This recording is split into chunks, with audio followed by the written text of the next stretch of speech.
दल को फेरुंट Jasprit Bumrah. Team management बढ़ाइला आशा। दर्शक बंधु निजर स्वास्थ्यगत कारण भारतीय दलर घातक बॉलर जसप्रीत बुमरा दलू बाहर अछंती। आ गत मासरे तांकर अस्त्रोपचार मध्य सफल होईछि। ए स्टार बॉलर एवं 100% फिटनेस हासिल करिवार निकटतर होईछंती।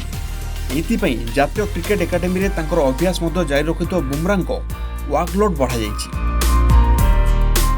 रिपोर्ट अनुसार आसंता मासरे आयरलैंड विपक्ष टी20 सीरीज रे बुमरा दल को फेरिबा एक प्रकार निश्चित होईछि। बीसीसीआई रो क्रिकेट प्रमुख वीवीएस लक्ष्मण को निरीक्षण रे बुमरा पूरा शक्तिर सह नेट रे बॉलिंग करुछंती। से लगातार भाव में 8 ରୁ 10 ओवर बॉलिंग करुवा जना पड़ी। आयरलैंड विपक्ष सीरीज पाखापाखि गोटे मास बाकी थिबारु सेथिरे बुमरा को दल को फेरई आने को पूरा मैनेजमेंट आशा रखुछि। Bureau report ओडीटेक।